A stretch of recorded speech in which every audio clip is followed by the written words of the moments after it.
ఇవి కాకుండా మిమిక్రీ ఆర్టిస్టులకి ఎవరికి సొంతం కానీ చాలా అవార్డ్స్ కూడా ఆల్రౌండర్ రవికి వచ్చినాయి. ఎస్. సో ఒకసారి ఆ అవార్డ్స్ అన్నిటి గురించి ఏం చెప్తావు?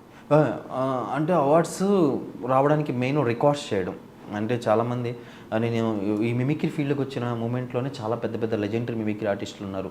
శివారెడ్డి గారని, హరికృష్ణ గారు అని చెప్పేసి అని, అండ్ ఇమిటేషన్ రాజు అన్న, జితేంద్ర అన్న, వీళ్ళందరూ కూడా టాప్ మోస్ట్ మిమిక్రీ ఆర్టిస్టులు అనమాట.